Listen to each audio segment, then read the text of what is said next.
Alrighty, everybody, welcome back to another live stream here on the channel. Hopefully you guys are having a fantastic first day of meteorological spring, and of course, happy meteorological spring as well. It is officially tornado season of 2025. Let's see what we have here in the chat. We've got Indiana, Bob, Ben, as well as James, Rockets, LWX24, Claire, Marcus, let's see, Tapwater, Jake, Brandon, and everyone else who is in here and may not be chatting, or if I missed your name and you did chat, welcome in the stream and glad to have you in here. Let's go ahead and switch over to our main scene now. And yeah, we're going to be talking about our threat for severe weather, just like we were 2 days ago. We're going to be talking about the potential for a very substantial tornado outbreak in portions of the far south central United States. We'll also go over the threat for severe weather tomorrow, as well as the threat for potential severe weather going into Monday evening and overnight, Monday night into Tuesday morning. We're going to start with the Storm Prediction Center outlook. Let me go ahead and pull that up for you. I'll pull up this, then I can just slide that on over. So this is the Storm Prediction Center site. If we go to tomorrow's outlook, what does today's look like? Okay, no thunderstorms today. That's kind of ironic considering what we're going to be forecasting going into early next week. But tomorrow we are going to be starting off with a risk for a brief tornado or two, specifically out there in the panhandle of Texas and southwestern Oklahoma. We could see a tornado or two, depending on how the ingredients play out. But I do believe we will end up with a tornado warning or so, something around that area. We'll probably end up being live for that, so we'll keep a close eye on that. I'll most likely end up going live on that time frame. If not, if I don't go live tomorrow for this event, which it is possible, then we'll be live tomorrow at 8 p.m. Eastern time to watch the 0Z model runs rendering on the HRRR for Tuesday's threat. If we look at the hail threat, that's probably our biggest concern. You can see wind and hail are going to be the biggest concerns out there in Oklahoma, Texas, and southwestern Kansas. Going into day 3, we just have a very large marginal risk for severe weather. There's not a lot of confidence in storms firing at the moment, but if they do fire, they'll have the opportunity to produce damaging winds, some large hail, and maybe even could see a brief spin-up tornado going into Tuesday night, or rather Monday night into Tuesday morning. But I think the capping will relatively keep that on the weaker side of things, and we probably won't end up with much Monday. Tuesday is where things rapidly increase in terms of severe weather probabilities. We already have a enhanced risk for severe weather issued. This has been here for the last 3 days or so. We have had this enhanced risk on, I believe, ever since the day 7 outlook. No, day 6. We've had this enhanced risk ever since the day 6 outlook, the slight risk, which is that yellow, ever since the day 7 outlook. So if you are in these shaded regions, we're going to be keeping a very close eye on the potential for a widespread tornado outbreak. There will be a more localized area that could see strong tornadoes, potentially even a long track strong tornado. Can't fully be ruled out, especially if you live in Louisiana, Southeast Arkansas, West Central Mississippi. We'll go into this area more in depth in just a moment, why I think they could bring that enhanced risk more south and why I think it could be a more substantial tornado threat. So we'll go over that in just a bit. But mainly the damaging wind threat is going to end up being our biggest concern, but tornadoes is going to be right behind that. Also a large concern for Tuesday. Some threat for hail will probably emerge over portions of Louisiana, Mississippi, maybe southern Arkansas, but it will be a relatively small hail threat. Wednesday's threat looks a little bit different. They've gone ahead and actually moved it north. It now goes up into a good chunk of Maryland, Delaware, and also into far northeastern Virginia. So they have moved that quite a bit north over the last 2 days or so, and they have actually chomped off that slight risk out in this area here is no longer in a slight risk for severe weather for your day 5 time frame, which is Wednesday. Along with that, I've actually been removed from that slight risk. I'm right on the edge of it, but I believe I've been removed from that slight risk. And as I mentioned before, full chase mode's activated on this. I plan on meeting up with Lucky in the early morning hours and chasing throughout much of the day on Wednesday, depending on how our setup ends up trending over the next few days. Right now, still looks pretty solid, so we'll wait until it gets closer, but most likely we will be live for most of the day on Wednesday, storm chasing in North Carolina and Southern Virginia, depending on where we're going to end up going. Not really going to read much of their discussion. I already read all that myself. If you want to, you can obviously go to the Storm Prediction Center website. Welcome, Carson, Matthew. Glad to see you guys both in here. Let's see. Did I miss anyone? Sam, I might have missed. Welcome to the stream. Maury, welcome to the stream.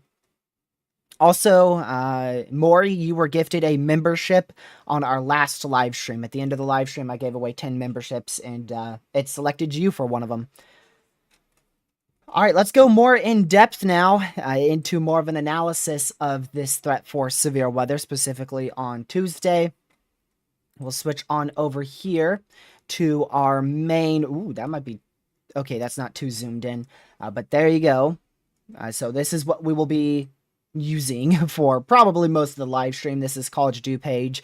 Obviously, most of you guys are going to know this site if you're a weather enthusiast. So let's go ahead and dive on into...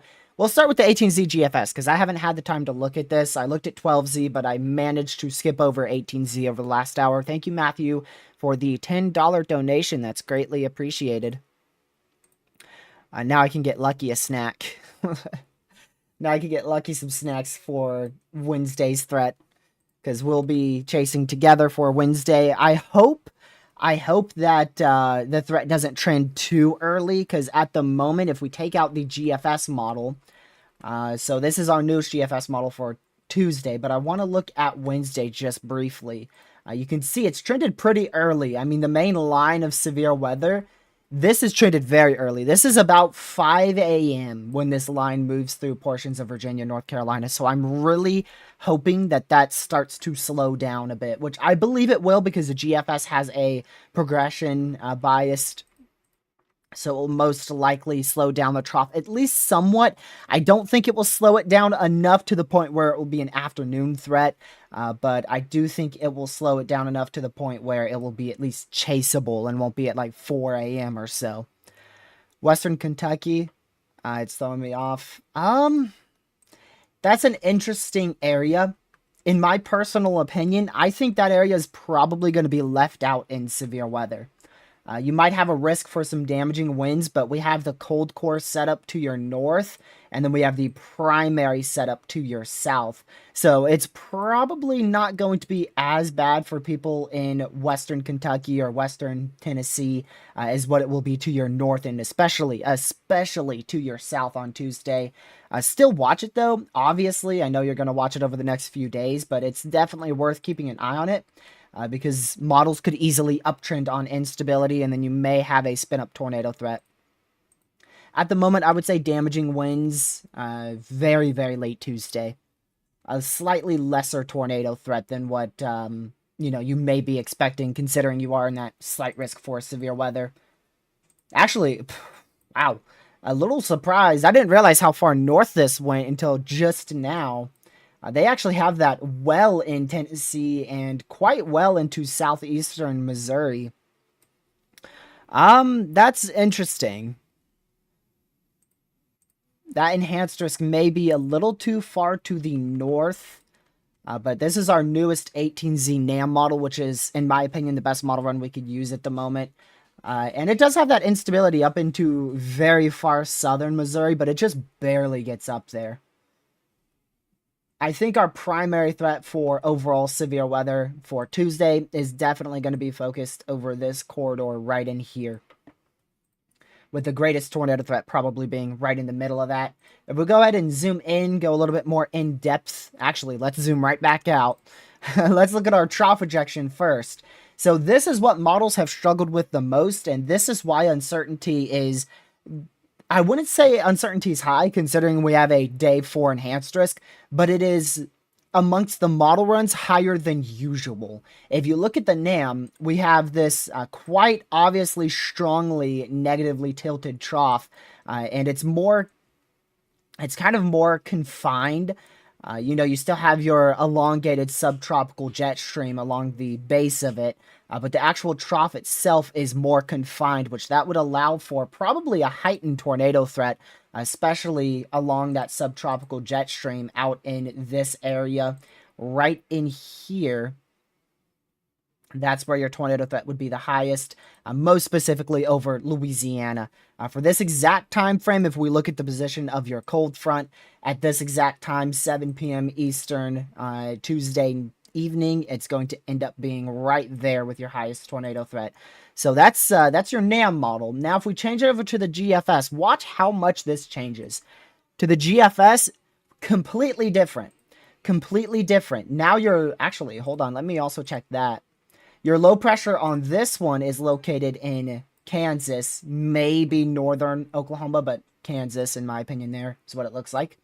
GFS, it switches all the way over to more of northwestern Missouri, and you can see how now the trough is really merged in with that subtropical jet stream. You can see the subtropical jet stream right in here, and then you have your main trough ejection is also right in that area as well. Generally, right in there is your primary trough.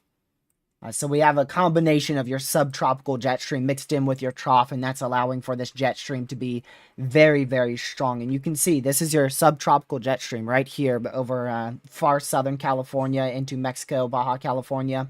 That merges with your very potent trough, and it should increase the overall threat for severe weather. You can see how for like 1 to 2 p.m. on the GFS, it merges very well. This is a really potent trough here at 2 p.m. Tuesday. But as you go into the evening hours, it gets a little bit less organized and a little less confined to a specific region. It's still very, very favorable for severe weather, no matter what. But I'm looking at this as in the potential for a moderate risk on the day 3 or 2 outlook.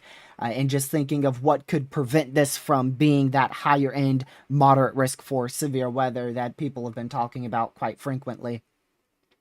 Now, if we take a look at the European 00Z, you can see the European is back out with the NAM model, but it's also a mixture of the NAM model and the GFS, because the NAM is very, like I said, confined. It's a very sharp axis negatively tilted trough, and the GFS was more elongated, and you can see here that the Euro has that more elongated overall trough ejection with your low pressure closer to where the NAM model had it. So you have the NAM that is on one far side of it, showing a too sharp of a trough ejection, and probably too confined of a trough. You have the GFS that probably has it too elongated as well as too fast. Then you have the European model run, which probably has that low pressure a little too far south, as well as has the overall trough a little bit too far south as a whole as well. And also, European model run most likely significantly underdoing instability across the warm sector in Louisiana, Mississippi. You can see most of it is only about 500 to at the utmost highest on this model run. Highest it gets to is 1,000. So models really, I don't think any model run really has the perfect hold on this. If I had to guess which one's the best, I would actually go with the NAM 12Z, not the NAM 18Z, which did something funny, but the NAM 12Z, I think has the best hold on this severe weather event. You can see how it still has that elongated jet stream down here because of your subtropical jet stream. But it does have that low pressure a little bit more north than what the 12Z Euro has. So I feel like the NAM 12Z is at the moment the best model run to look at in terms of forecasting. And you can see it does pretty well with instability. It has that very narrow warm sector. And that's what's going to probably prevent this from being that higher end day that people like Reed Timmer were talking about, and what we were talking about a couple days ago from this being, one of the best troughs we've seen in a very long time. It's going to be that sharp, very sharp and narrow area of instability. You do not have a large open warm sector like Model Run showed about 3 days ago. Let me go ahead and show you that. So if we go to our comparison products, here was the GFS from, if I can pull it over, that'd be great. This was the GFS from about 3 days ago. And you can see how much larger that open warm sector was across. That doesn't even do it justice. It's this whole area here for an open warm sector, all the way from almost central Texas, all the way into west central Alabama. And watch how that downtrends very significantly over the latest 48 hours or so. And now it's confined to a very small area here, and then that cold core setup back up in this area. So it is completely shifted away from that more widespread tornado outbreak that could have been significant. But I do think that the GFS is too fast with this, which is probably allowing for instability to be one of those products that are being significantly underdone. Take a look at the NAM.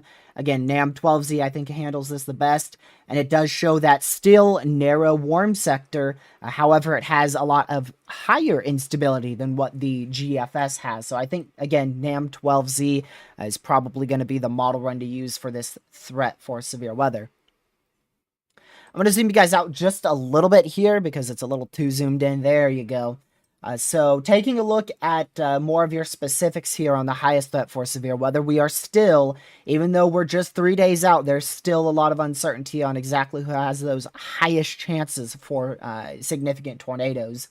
But according to our best model run, NAM 12Z at the moment, which is pretty rough, the NAM model's not that good, and considering it is our best model right now, that's really saying how little of agreement and certainty we have. But the greatest tornado threat will most likely be focused over this corridor here from about east far, and I mean far east central Texas, through a good chunk of Louisiana, possibly as far south as Baton Rouge, Louisiana, through much of central and southern Mississippi, into central and west central Alabama for pretty much the time frame from about 1 to 3 p.m. Tuesday, all the way till either around the time frame of 11 p.m. towards 1 a.m. Eastern. It just depends on the exact timing of the trough. I don't know what models are going to end up showing in 2 days and which way they're going to trend. So generally, your greatest tornado threat will be from 1 p.m. Eastern till 1 a.m. Eastern on Tuesday through this area here. And that is, if we look at our precipitation type, you can see how it shows it a lot more broken and a lot more widespread rain. So it will probably end up being a broken line of supercells is what I'm thinking in this area. I don't feel like we're going to see a significant amount of prefrontal supercells here. We will definitely have the opportunity for prefrontal supercells, especially in this region right in here. will have that opportunity for prefrontal supercells. However, if we look at instability, you can see much of that area doesn't have instability thanks to our much narrow corridor of instability and our much smaller warm sector. So I'm thinking that our actual main forcing cold front here, right in here, this is actually going to be the main causer for severe weather on Tuesday. I don't think we'll have like 3, 4, 5 different rounds of supercells or severe weather for Tuesday. I think it's going to be a chance for prefrontals in front of the line, immediately in front of the line, so they won't have a very long time in front of that line to produce strong tornadoes. And then the line itself will probably be quite broken towards the southern end, right generally in there. That will allow for increased tornado potential because storms would be more semi-discrete or embedded in the line towards that region towards the Tuesday afternoon, evening, and early night hours. So that's what I'm thinking with the overall storm mode. It's definitely going to be a messy storm mode, but it's Dixie Alley. That's just what we have. I'm pretty sure almost every event in Dixie Alley ends up with the threat for a very messy storm mode underperformance. And this one's no different. And you can see the greatest wind threat will probably end up being on that northern side, where it's a mixture of the greatest instability and also the better forcing closer to the low pressure. Not close, but closer. Remember that low pressure at 21Z will probably be in about east central Kansas, west central Missouri. So still pretty far from that area. So that's probably, if I had to guess, why they have the enhanced risks so far north, is for actually damaging winds. So overall, really, things downtrended after we stopped our live stream 2 days ago. I feel like everything since then has really started on a downtrend. Just the overall progression of the trough is not as impressive as what it once was. And of course, the narrowing of the warm sector, that's going to be the biggest underperformance issue for this event, is because we're going to have such a small warm sector that we probably won't end up with any prefrontals that can sustain in front of the cold front. So this is no longer the trough ejection that screams, significant tornado outbreak. It's still going to be a significant threat for severe weather. We're still going to end up with significant damaging winds, large hail, and the threat for multiple significant tornadoes, maybe a long tracked one. But this won't be a very significant outbreak of tornadoes like we were once possibly looking at a couple days ago. Just too many things have changed between 2 days ago and now. And we'll see how it looks. I will note this. We are 3 days out. Actually, yeah. We're still 3 days out. I had to do the math in my head. We're 3 days out. So once we get to that window of the HRRR, we're probably going to end up seeing an uptrend. I'm calling it right now. We're going to end up with an uptrend on the HRRR, 0Z tomorrow, and probably continue that uptrend through much of the day on Monday. And then Tuesday, we may have some fluctuations for uptrends and downtrends using surface observations. But generally, I do think overall the SPC will end up going moderate for this threat for severe weather. Definitely for tornadoes. I don't see this being a derecho type QLCS tornado threat per se. I see that tornado threat being the biggest issue now. I still think damaging winds are right up there. Damaging winds will be more widespread. Okay, you could see damaging winds in this whole area here up to about 60 miles per hour, isolated 75 to 80. But tornadoes are really going to strictly be limited to that far southern side, and then potentially that cold core setup up there in southern Iowa, northern Missouri, into maybe as far as west central Illinois going through Tuesday. You might be able to see that on the NAM. Yeah, so you can see that little green patch right there. Tuesday night, that's going to be your cold core setup in the far northern side of your event. And then the greatest tornado threat will stick towards southern Arkansas, far east central Texas, good chunk of Louisiana, good chunk of Mississippi, west central Alabama through much of the day on Tuesday and into the overnight hours. But damaging winds will be more widespread. The tornado threat will be more significant than damaging winds, but it's going to be more confined. It will be more confined. It is an impressive setup. Definitely worth the enhanced risk that the SBC has. I did see chat talking about a day 3 moderate. I wouldn't fully rule it out, but I don't think the SBC has enough confidence in that area of in the greatest area of tornado potential, because our models have kind of shifted around. You can see they've generally stuck with like central Louisiana, but you still have some. There's still some that have gone a little bit rogue. The NAM is one that is really stuck towards central Louisiana. Same with the GFS. I haven't looked at the Canadian, but I know the European is moving more towards east central Texas for the greatest tornado threat, which is definitely a bit weird. And it seems like maybe the Canadian might be following with that. Canadian's just full-blown linear. I don't know the biases of the Canadian model. I don't use it that much, so I don't know if it has many biases here. But from my experience, this model run is not the most accurate. It still has that decent warm sector, but the instability is probably being underdone. All these global models, the Canadian, the GFS, and the European, are all underdoing instability. Finally, one of the higher resolution models, the 12, what is it? 12K, yeah, 12K NAM. I don't know why I forgot. The 12K NAM, which is a high resolution model than global models, that shows more instability. And I imagine as we get closer, we're probably going to see some slightly higher instability values on the NAM 3K, the RAP, and the HRRR as we eventually get closer. But as for me, in terms of what I think the SBC will do, I will be, like I said, I wouldn't rule out a day 3 moderate, but personally, I do not see them pulling that trigger. That is only reserved for the highest confidence in a significant tornado outbreak. This just isn't that.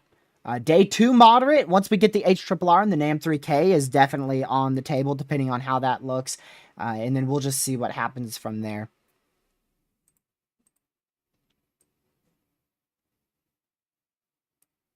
That damaging wind threat, I feel like, is not going to have enough instability to work with. Yes, the cold front's going to be strong enough to produce 60-mile-an-hour winds just because of the sheer forcing mechanism of the cold front and the sheer size and strength of the trough ejection, but you still need instability for those significant damaging wind gusts. So widespread 60-mile-an-hour winds will be possible, but anything more than widespread 60-mile-an-hour winds is not going to be much of a concern. We could have isolated 70 to 80-mile-per-hour winds where the instability and that forcing overlaps, which will be probably east-central Arkansas, north-central Mississippi, southwest Tennessee. I'm looking for D-Cape. We do have 270 D-Cape. For anything like derechos and whatnot, you have to have a minimum of 500 D-Cape. If it's anything less than that, it's not really going to promote a substantial widespread damaging wind threat. So that's minimal to the point where I really don't think we'll be seeing much more than 60-mile-per-hour winds in that area where I took the sounding, which was north-central Mississippi. If we use the NAM, which is a little bit better in terms of instability, significantly better, and is probably overall a better model run to use. It is convection contaminated. D-Cape is almost up to 400, so that could promote a damaging wind threat near 70-mile-per-hour winds. Maybe as high as 80 miles per hour would be very, very isolated, but not fully ruled out. Geez, you are talking about some HP supercells or an HP squall line. Look at those dew points. You've got 60 dew points through much of your lower level and almost into your mid-level atmosphere. So you're definitely looking at an HP threat. That's for sure. Good old Dixie Alley right there. Lapse rate's not an issue. Shear is low, but this isn't our main area for a tornado threat. This is more for your damaging wind threat. I don't know what the heck the photograph's doing right there. Let me zoom that out. Look at that. Does a little swirl up there. Not sure. If I had to bet, that's probably because of the convection contamination. If we take one more south where that tornado threat will probably be higher, towards central Louisiana, we'll also go back 3 hours and take another one towards northwest Louisiana. That's closer to Shreveport. This one, again, convective contamination here. Decape, almost 1,000 decape. So if we do get a squall line on that southern mode, it could be very significant for damaging winds. And you do have a really good EML, but this isn't in your open warm sector, so that's probably not going to end up mattering much. That will prevent convection in the early morning hours, but it's not in your open warm sector, so I don't think that will do a number of increasing your significant tornado threat, because that area is going to see more of the broken squall. And then this is your Shreveport one here. Again, great decape, great instability, a little low on the wind shear. So definitely looks like this threat is going to end up peaking towards this region here, just based off of the NAM 18Z. This isn't the 12Z. We'll look at the 12Z in just a second. Let me take one more sounding here. I want to get this one in central Mississippi, where there's over 1,000 instability, and see what that looks like for the decape as well as the lower level wind shear. And there is your EML, so that will help a little bit more with your significant tornado threat, because it's more in the open warm sector. But, I mean, yeah, good decape. The lack of lower level SRH for some reason, but your wind shear and knots is good. I don't know how I feel about the prefrontal threat. That's what I'm trying to forecast the most here, because I haven't done much of an analysis on the prefrontal threat. I don't know if we're really even going to have one, to be honest with you. You know what I just saw? You know what I just saw? The NAM might be over-convecting in this area. And that's what's causing the lack of instability into central Mississippi compared to, well, I don't think we have another model run that really shows instability out here. Let me take a sounding out here. Do you have an EML? If you didn't know, the NAM has a bias of over-convecting as well. I believe the HRRR does as well. Both of them do. You do not have a great EML. Your EML is really more of dry air into the mid-levels, so that might actually inhibit... Oh my goodness. That might inhibit additional thunderstorm development and more robust supercells from forming, but look at the photograph. Look at that. Yeah, this is definitely Dixie. Oh, wow. 1,227 mid-level wind shear SRH. Yeah, that'll get the job done. The only thing is that's going to get the job done too much, and that will probably end up over-shearing the environment and shearing off of these supercells, especially with the lack of instability. If you get many supercells that try to form in this area, as in small or clustered supercells, or supercells that aren't robust enough thanks to that dry level inversion in 500 millibar, they're just going to be sheared right off. They're not going to be able to fire significantly, drop tornadoes, or really have much of a chance to tap into that more favorable environment. So definitely... That's definitely a poor sounding in that sense. Too much wind shear, not enough instability. But the main reason for that sounding was looking for an EML at the 700 millibar, which I do not see. I'm thinking that the NAM may be over-convecting in central Mississippi. There's a stronger EML towards more of south central Mississippi in the 500 millibar, very close to where you don't want dry air. Can we go more south? Like, what about far south central Mississippi? I want to see if that EML is going to get stronger and lower in the atmosphere. It did. It's a little lower there. So that's what we're going to have to watch for. These convecutive models may explode with prefrontal supercells. Because if you have a strong EML that is over much of Mississippi in the day, what about cloud cover? Let's go to the Canadian for cloud cover, because that's one of the more accurate models for cloud cover. Oh my goodness, that wind is bad.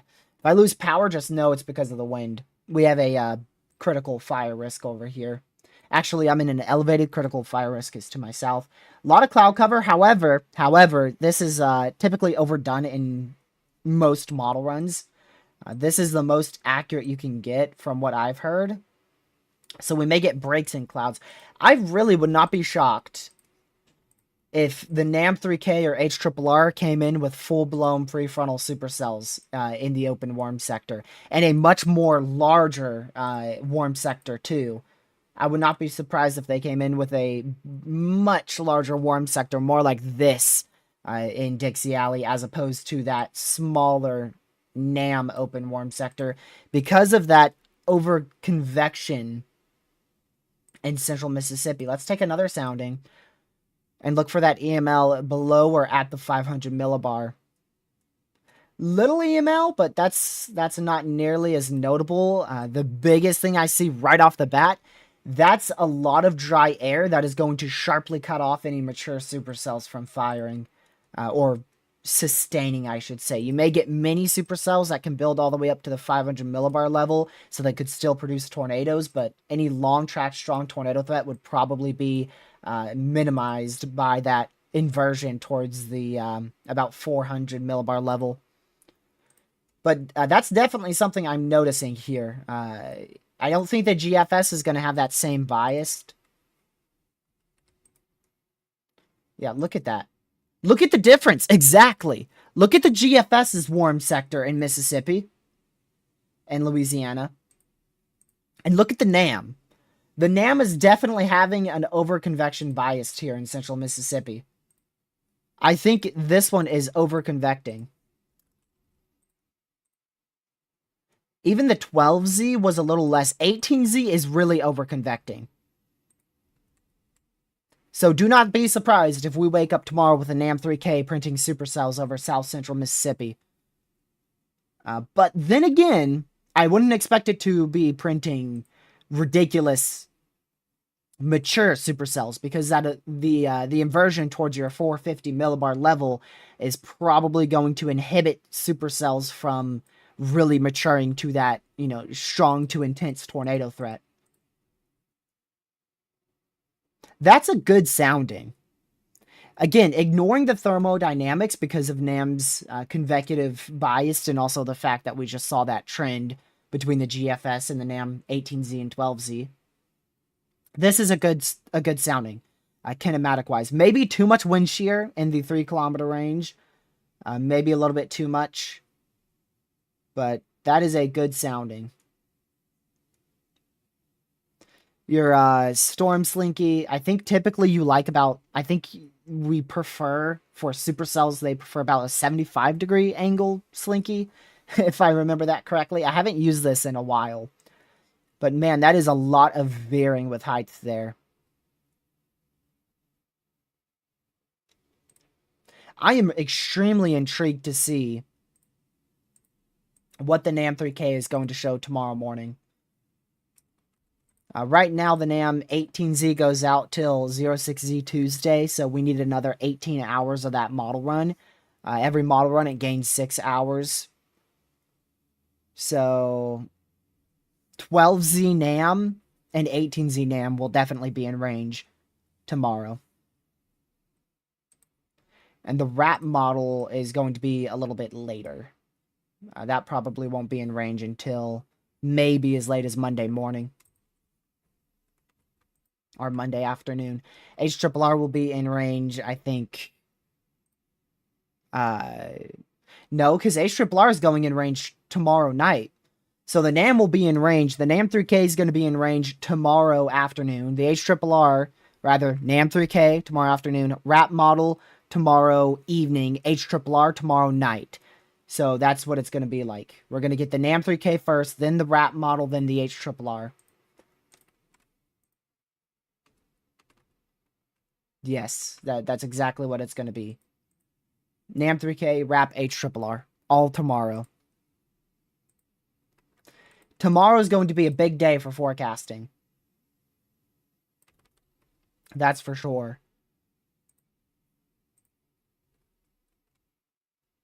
So what I'm thinking here is I'm thinking we're going to have more of a broken line of supercells back here. And I can't tell you for sure, because like I said, the NAM 3K, or rather the NAM model, is over-convecting this. And the GFS is underdoing instability and is too fast with your trough. The Euro is too slow with your trough, resulting in less instability. The Canadian is just bad. So we don't really have a perfect model run to show you the ceiling of this severe threat. And that's why the SPC is so aggressive. Because they know that these model runs are struggling with all their biases, and once the NAM3K or the HRRR begin to get in range, it's probably going to end up uptrending significantly on model runs, and by the time it uptrends significantly, the SPC is already going to be correct. So tomorrow is going to be very crucial for this event. The SPC will do an outlook, I believe, at 5 a.m. tonight for the day 3. Actually, no. We're going into the day 3 outlook now. So that will be done at, shoot. I've forgotten. That'll be done at 8:30 Z. I don't know what time that is. Let's look right now. Alright, so 0Z is here.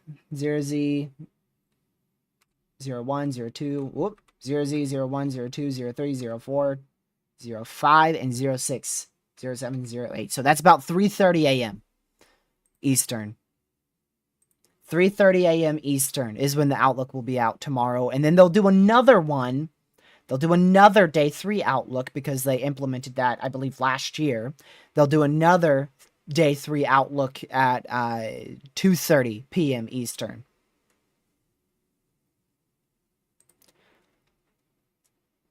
The NAM3K will be at range tomorrow.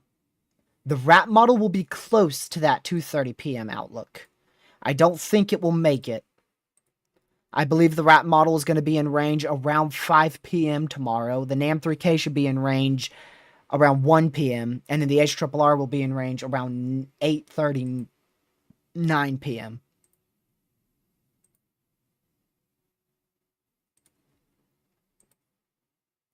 So today's really our last day of looking at these global models in terms of more of a analysis side of things.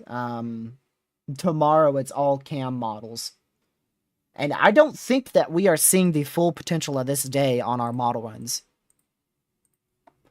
I think our models are underdoing different ingredients on each run, and that's allowing for this to look like a lower end severe threat. And then tomorrow when our cam models come in, everybody's going to be screaming uptrend high risk on Twitter. That's my prediction.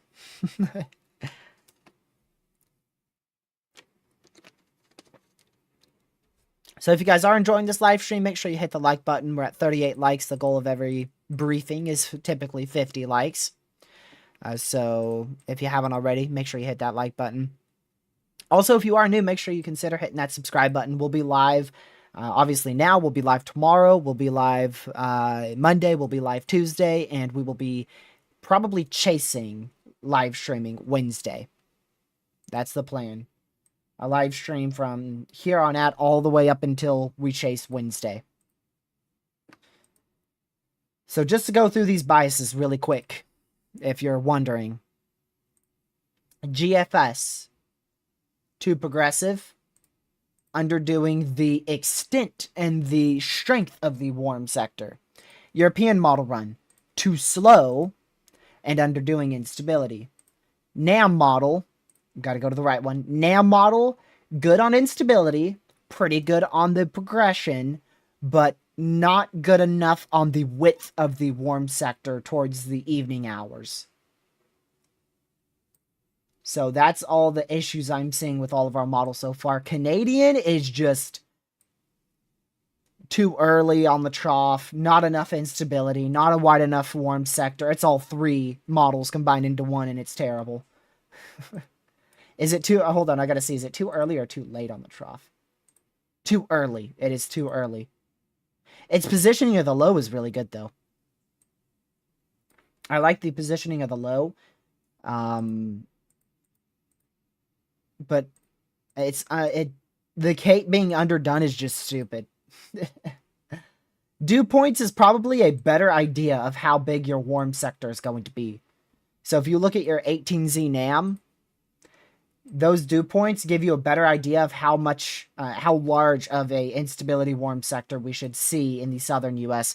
Whereas if you actually look at the instability here, you can see how much smaller it is on that eastern side because of the convective bias and the overconvection.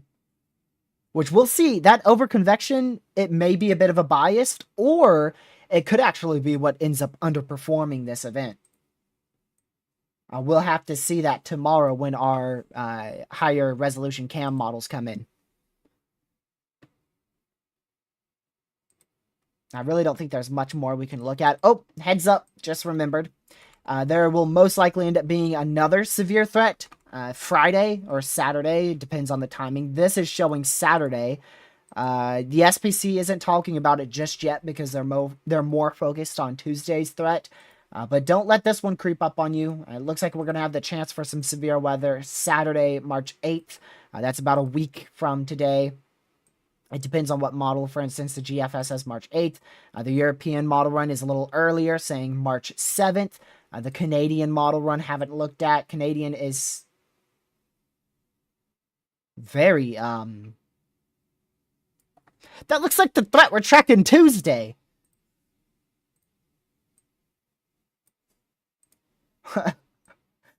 Canadian's very aggressive, and it is for March 7th as well.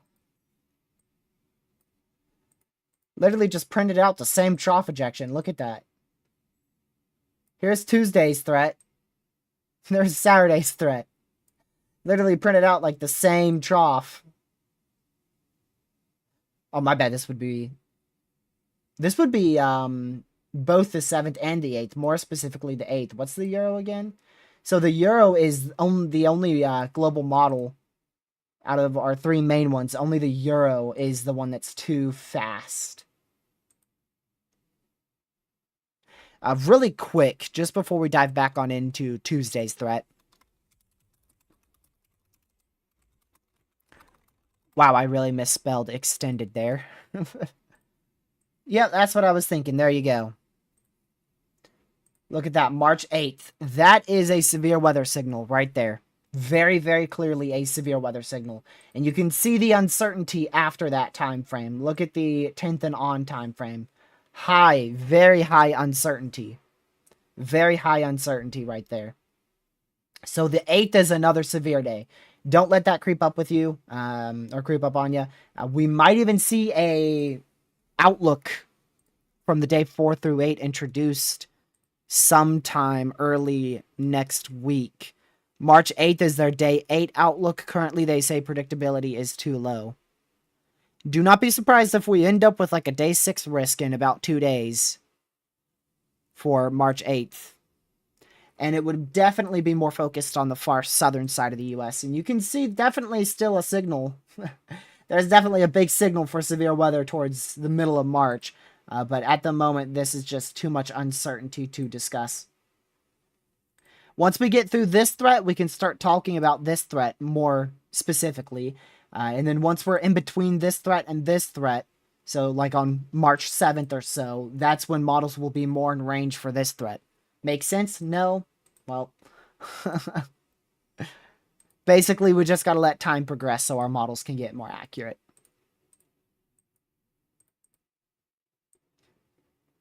Because, yeah, you can see that's the big trough that's hinting towards severe weather potential. Oh, wow.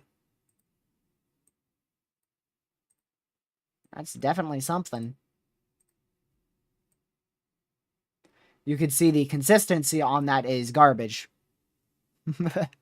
We go from Texas to nothing to Arkansas to Kansas to Oklahoma and the Midwest to Louisiana, Mississippi to Oklahoma, Texas.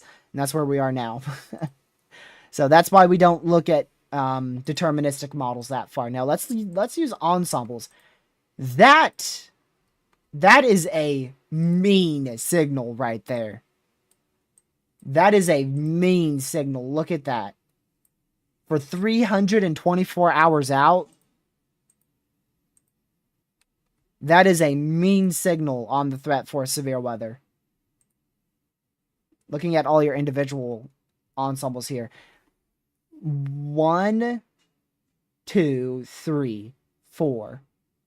4 or 5 out of the 20 ensembles does not have severe weather on this day. Literally like 4 to 5. We'll watch that very closely because this right here is definitely a signal. Look at that. That is a strong signal. That is a very strong signal for severe weather. If you don't know what this means ensembles, all 20 ensembles that the GEFS has on here on College Due page, they're all picking up on a trough moving through this area on whatever time frame you're looking at, which is going to be Friday into Saturday, March 14th into the 15th.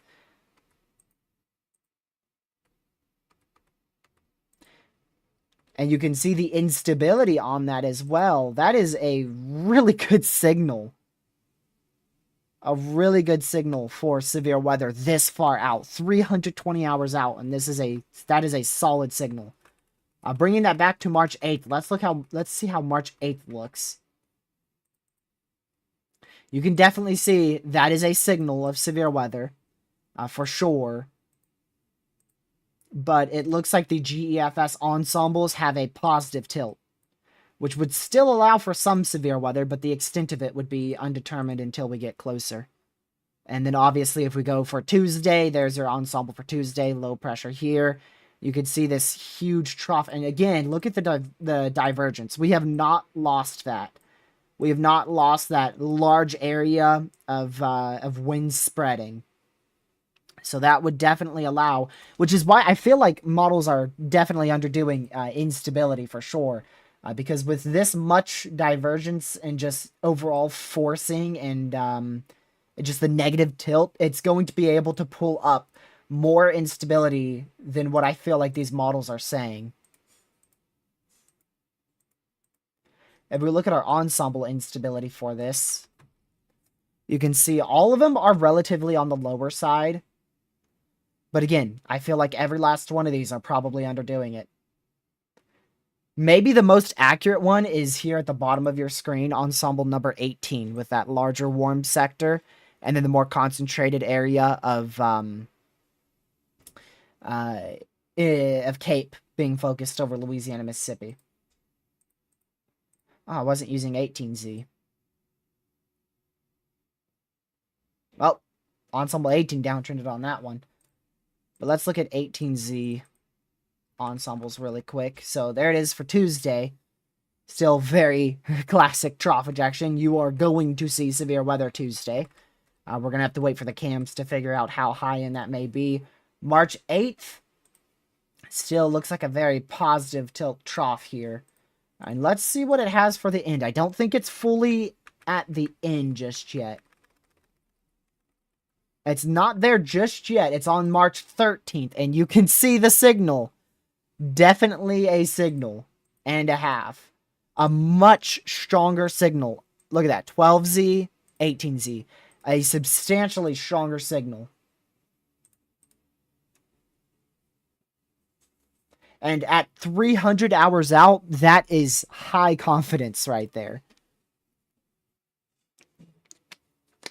We'll see if that high confidence stays. That's going to be the key feature. Because if we just compare it, you can see starting yesterday, they really started to agree. They were still agreeing, even 350 hours out, you could still see the ensembles were hinting towards a trough somewhere, but they weren't confident on exactly where. And then the biggest hint was right there. 0Z last night. And that really hinted towards a huge trough there. If you look at your deterministic run, there's your deterministic run.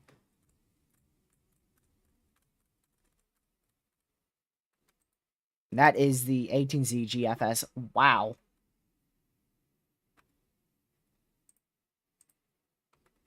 $12Z GFS actually So this is literally what the ensemble was looking at. So it looks like a lot of our ensembles had generally this, just a very elongated, huge trough. And if I'm not mistaken, that would be multiple days of severe weather. Yep. So you'd have a dude. March 12th, March 13th, March 14th, March 15th, March 16th, March maybe some on the 17th. Pretty much like almost 5 days of severe weather if we got that trough. That ensembles and the 12Z GFS were hinting towards. There's the euro. That is a -1.5 right there. So you can see the euro has actually multiple troughs. Instead of one big one, it has a big one on the 12th, a big trough on the 14th, and then a big trough on the 16th. What does it have for the 8th? All right, we did look at this. It has a positively tilted trough, and it's a little bit too, a little too quick. It's too fast. So there you go. We're definitely dealing with severe weather.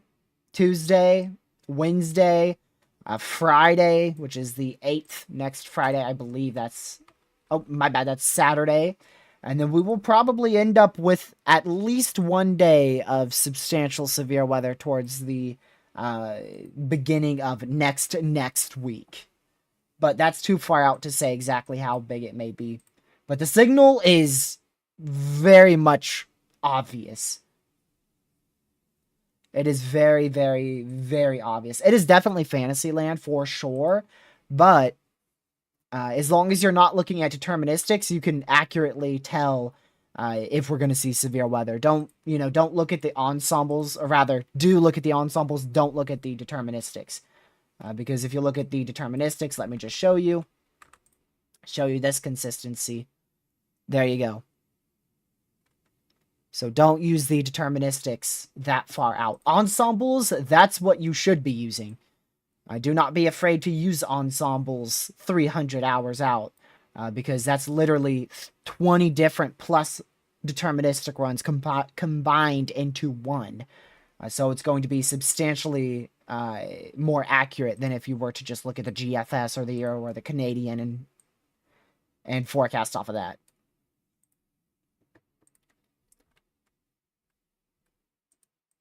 But there you go. There's your threat for Tuesday as well. Again, my take on it is we will most likely end up with a moderate risk at some point. I don't think we will see a moderate day 3. That's quite unreasonable at this point. That'd be very aggressive on the SPC part. I do think we could see a day 2 moderate risk, depending on how convecutive models trend tomorrow, how our cams look. Again, I think the NAM 18Z is overdoing convection. I think the GFS is too fast, and I think the European is too slow. The Canadian is just bad. You don't even really need to look at that unless you're looking at trough geometry. And that's my whole take over everything.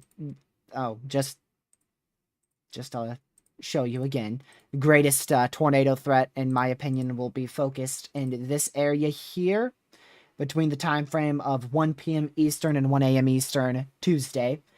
The greatest damaging wind threat will probably be over much of that area, depending on how large the squall line is.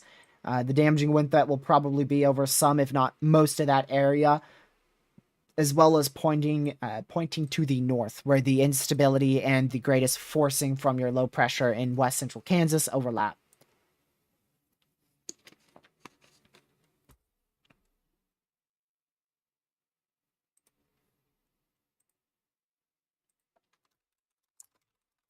I love how some of you in the chat are saying a high risk will not happen, pretending like you're the storm prediction center and can see the future. And you're also completely ignoring that trough ejections like this are associated with some of the biggest tornado outbreaks we've seen in U.S. history. I find that funny, how you guys don't even give it an opportunity to trend and uptrend.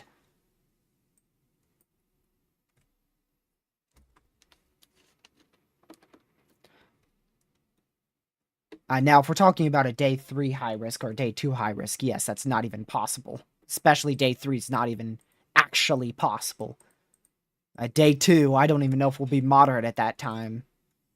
That's pushing it. It just depends on how the trends go.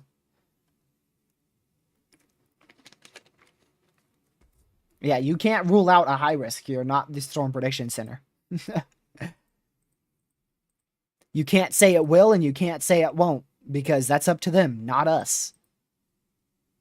We can just kind of guess at what they may go with depending on how models say, which, like I said, we're just going to have to wait for models to get more accurate and cam models to come in. And then we can start talking about a moderate risk being issued. We can really start talking about a moderate risk after those cams come in. And then whatever it looks like at that point, we can rule out or talk about a high risk or see what the SPC says. We got to take it one step at a time, which at the moment, all I know is that this is still enhanced risk. That's the biggest thing that you should take away. This is still an enhanced risk, so don't listen to anybody who is saying it's going to go high. Is a high risk possible? Yeah, but technically it's possible with every single event. The percentage is just lower and higher with some. But I mean, we had a day 6 enhanced risk. I'm quite confident it is going to end up going moderate somewhere in here. I'm pretty confident we're going to end up with a moderate risk. Unless our cam models just completely flop. If our cam models completely flop and they don't fix all these biases that we're seeing, and those biases become an actual reality and what the event may do, then they'll probably just actually shrink the enhanced risk to this area as opposed to upgrading it to moderate.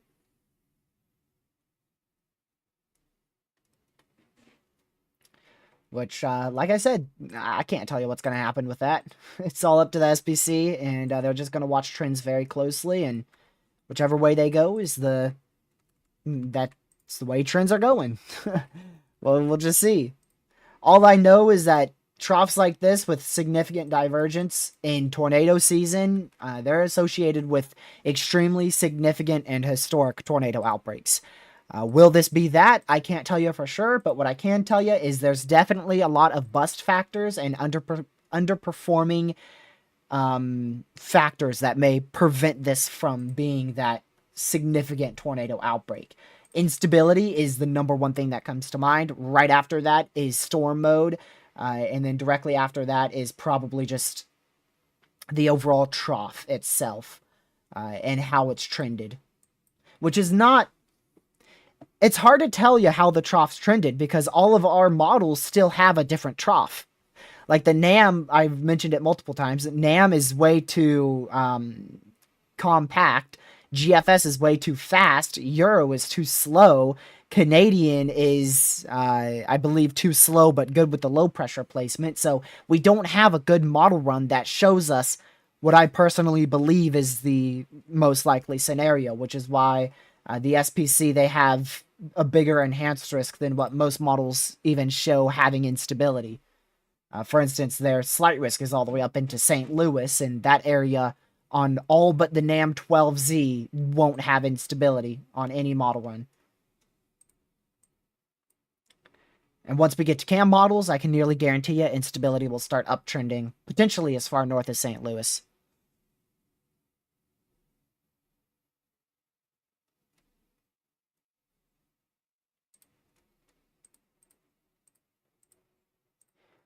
So we'll see what the SPC says tomorrow. We'll see how our cam models look. Just tomorrow's a big day for forecasting. It is a really big day for forecasting.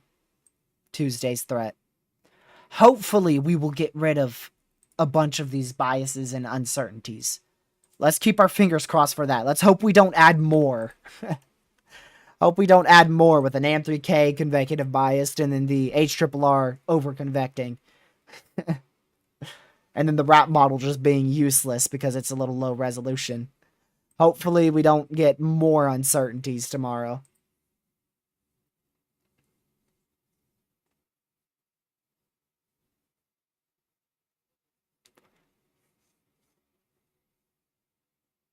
Let's see.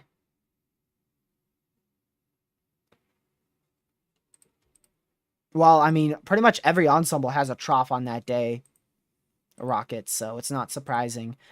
However, ensembles can downtrend too, so don't be surprised if we start seeing a downtrend on ensembles after this event or after the March 8th event. We got to take it one event at a time. First, we got to get through this event Tuesday, then we got to get through Wednesday's event, then we got to get through Saturday's event. And then eventually we'll be able to figure out what happens there.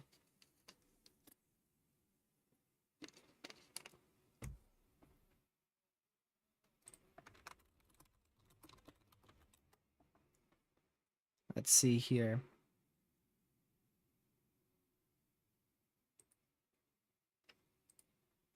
It's the difference between a cold core setup and a normal severe weather day. Cold core has a cold core. No, I'll show you. Let me see the best way to show this.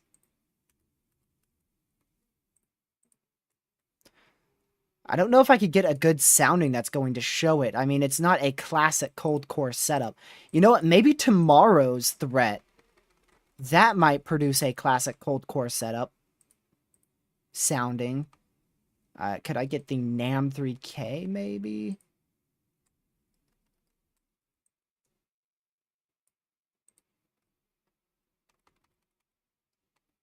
Let's see.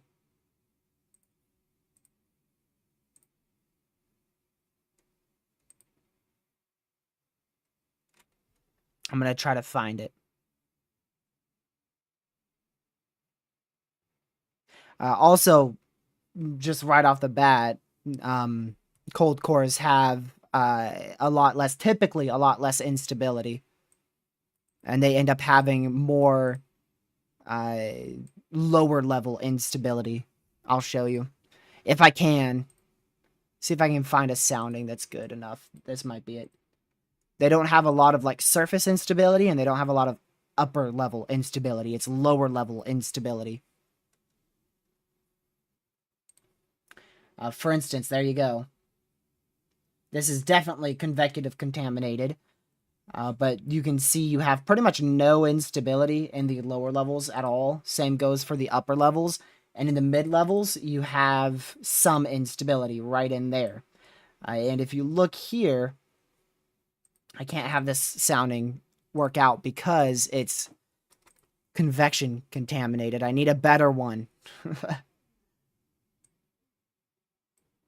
It's difficult to say a classic cold core setup. That's difficult to achieve. But I'm going to try to pick one so that way I can show you an example. But it's literally what it sounds like. It's just where the 500 millibar closed low is cooler. And it's cooler towards the upper levels as well. So that one's pretty good. You could see 114 3 cape. 3 cape is instability towards the 3 kilometer, I believe it's 3 kilometer level of the atmosphere. And you can see you have instability towards the middle of the atmosphere, but you have little to no instability towards the actual far surface. You still have a good amount, though. This is a really good setup for a cold core tornado threat, because look at your instability. You don't typically get almost 1,000. That's actually really good. But that is really good. Personally, I haven't fully researched it. That might be something I have to do in the background, is figure out exactly what would make something a classic cold core setup.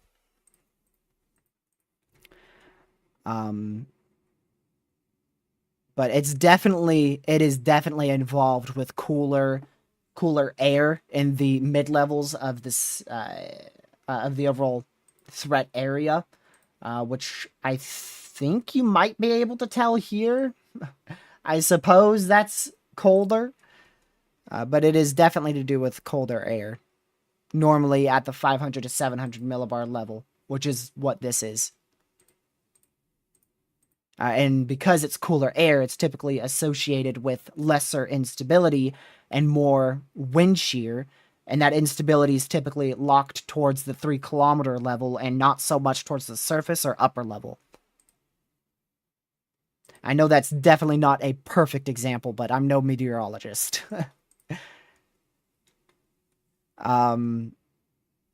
You know what? If you really want to go do a bunch of research on it, go look up Convective Chronicles, a guide to cold core tornado environments.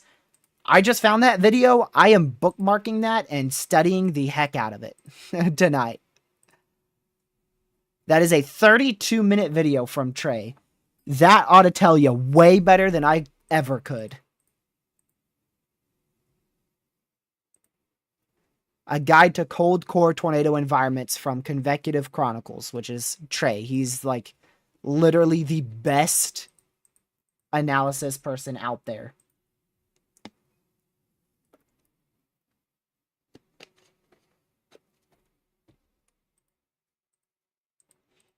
I'm not sure if there's anyone better than him, actually.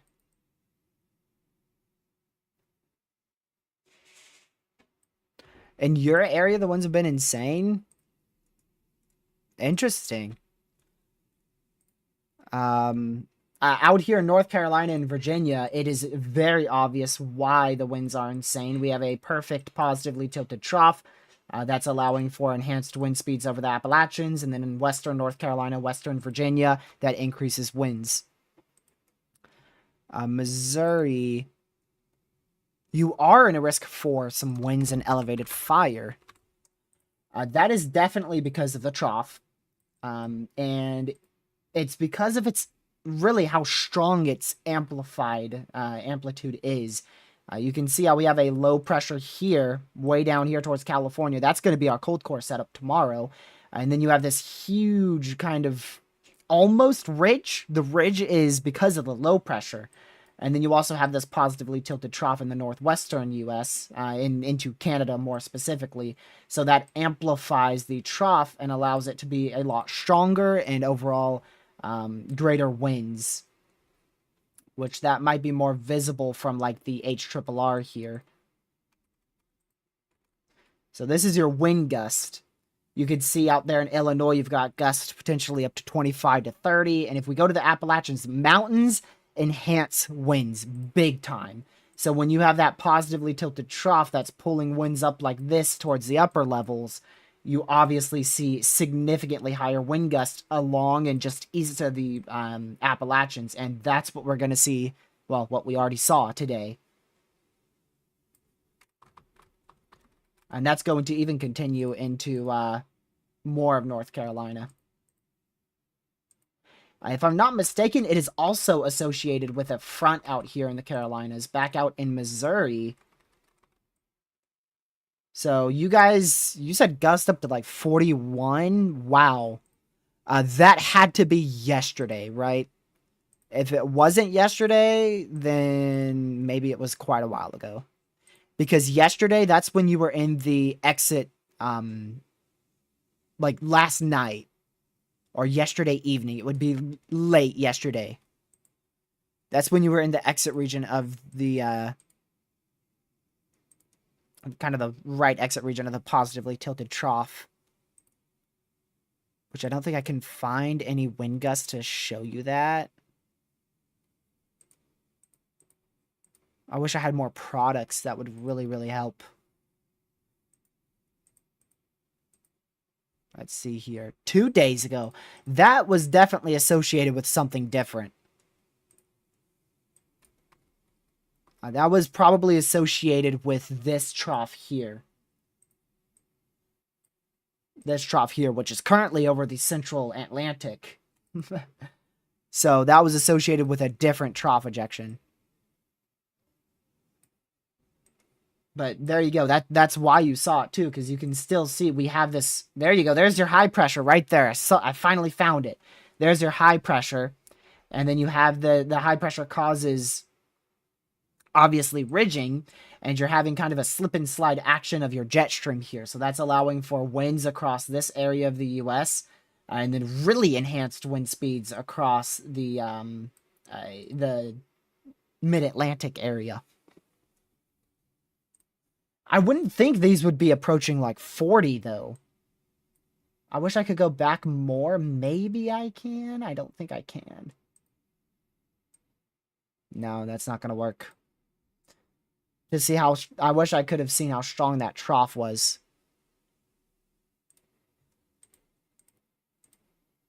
Because that's what it depends off of. And like these negatively tilted troughs, they can deliver strong winds behind them, behind the cold front. Like back out in these regions here. As that trough pulls through and the low pressure rotates winds up like this. So that's why you sometimes get windy days right after a severe weather threat. But a 41-mile-an-hour wind gust from a positively tilted trough. I really wish I looked at models like 2-3 days ago. Maybe it was on my stream. I wonder if I caught it on my stream. Let me go look at my previous live stream and see if the jet stream had it. Because that's not something that's very, very common. Obviously, you see it. Let's see here. Let's skip through all of this. Come on, TRG. Pull out the model run a little bit more. Whoa, not 330 hours out. Stop looking at Fantasyland.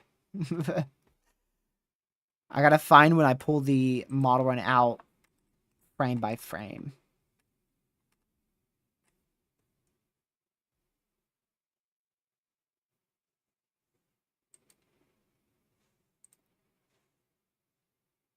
Okay. No, that's not it. Not it.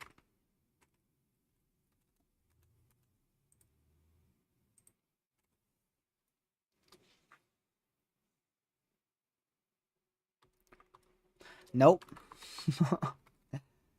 I'm not pulling it back. I'm looking at the end of the NAM. Wait, I pulled it back a little bit there. I don't really see anything that could cause that, at least at the moment. I'm really invested in this now because I want to know what the trough looked like. Oh, that's where we went into the analogs for this upcoming severe threat. Well, I'm not sure what it could have been because I can't see it. My only assumption is that we had this trough here was sharply positively tilted like this and moved across the central US and the Midwest US. That's my assumption. But I can't actually tell you if that's what happened.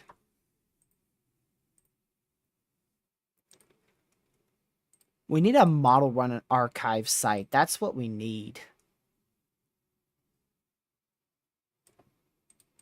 Yeah, because in my previous live stream, we were always 84 plus hours out.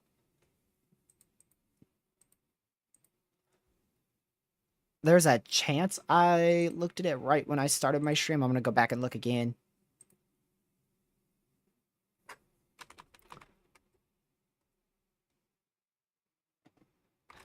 Yep. I have seen it.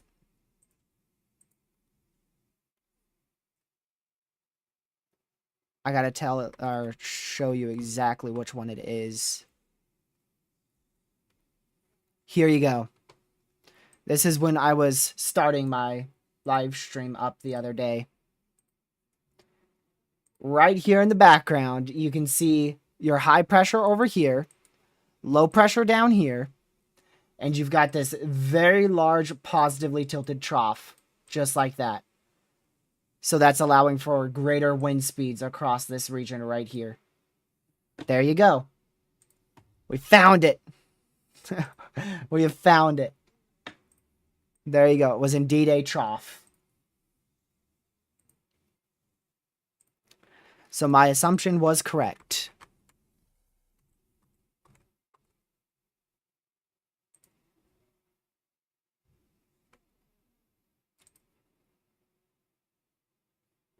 You're welcome. I also wanted to see it myself because I wanted to see if it was a positively tilted trough. And it indeed was.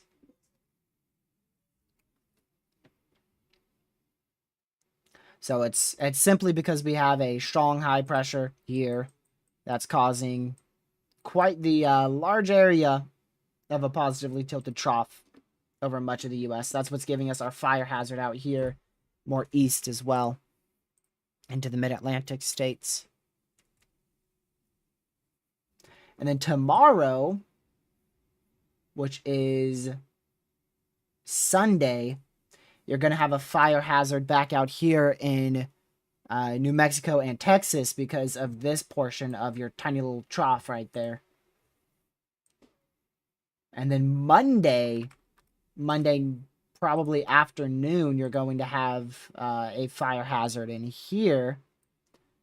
And then especially a fire hazard Tuesday could be a very big fire hazard further south towards this region. Just because of the winds and the humidity, especially Tuesday. Especially Tuesday, because if you look at your dew points, completely dry. Look at that. So you're going to have a completely dry environment with winds pulling up like that. Definitely going to be a wildfire ingredients going into Tuesday. All right, if you guys have any questions, go ahead and ask them. We're going to wrap it up here in about a couple minutes or so. So if you have any more questions, go ahead and put them in the comments. Also, make sure you are, or rather, make sure you hit that like button. It's greatly appreciated. And if you're new, make sure you subscribe to the channel. It's greatly appreciated, and it will help you become more weather aware and know when I'm live or upload a video. It's greatly appreciated, and yeah, hopefully everybody is staying safe out there. Make sure you're staying weather aware, and definitely keep an eye on Tuesday's severe threat very, very closely. Like I said, we'll be here for just straight up live streams tomorrow. We're going to be live maybe twice tomorrow. It depends on what the timing is here. Also, I did do a community post poll. Let me go see what people voted on that. Let's see. Stream at 6 p.m. Eastern. Okay, so we will probably stream that severe threat then.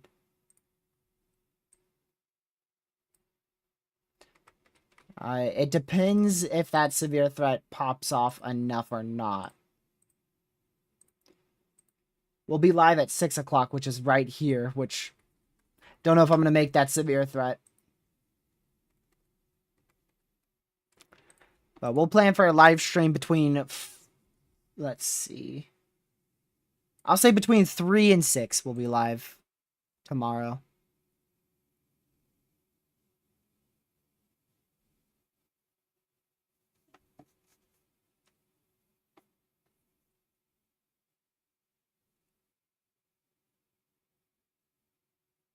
What? Hold on, I gotta go look at this.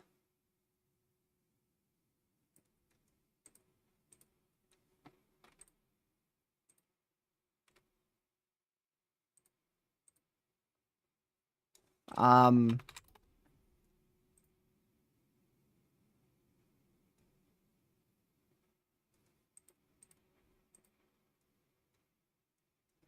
mean, it's kind of a dry line, but it's more of a cold front. Someone added me on in a tweet.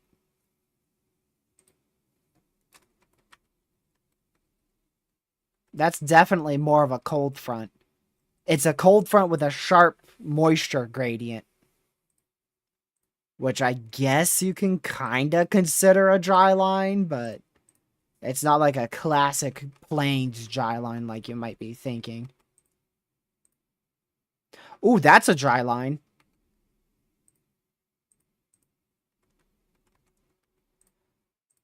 Hold on a second. Maybe they're right.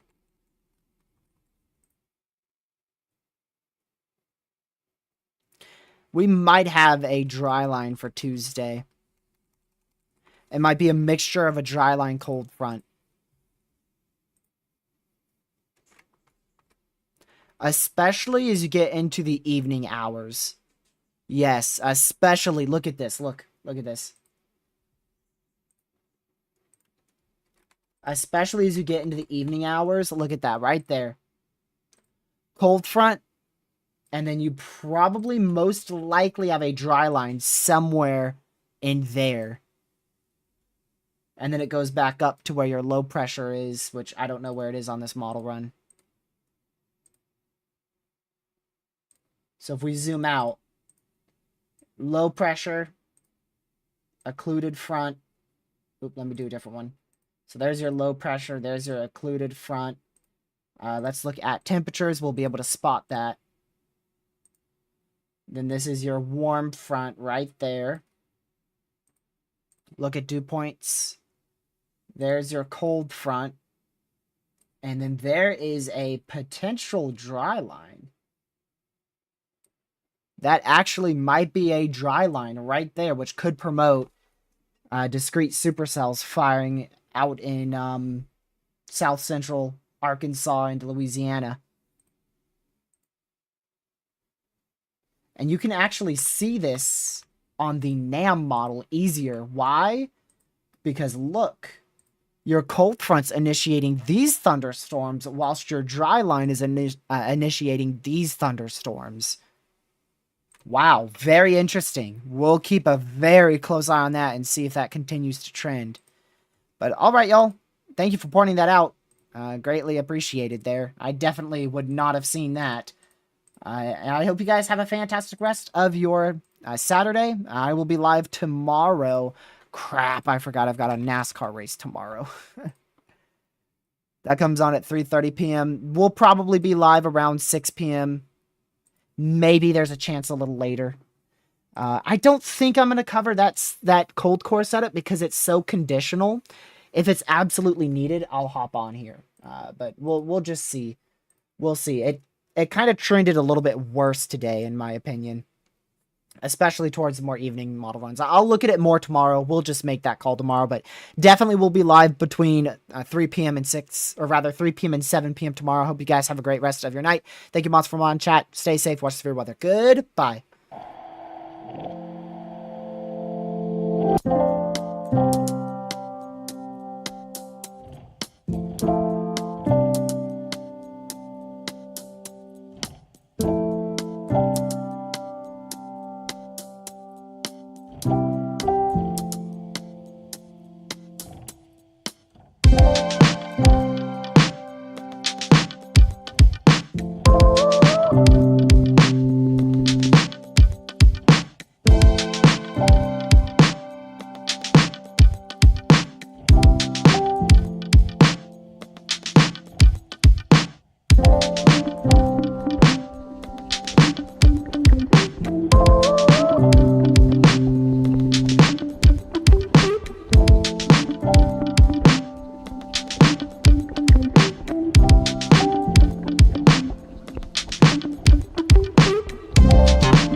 stay safe. Have a great rest of your Saturday night, and I will see you guys in tomorrow's live stream. Thank you, Moss, for on chat. Good.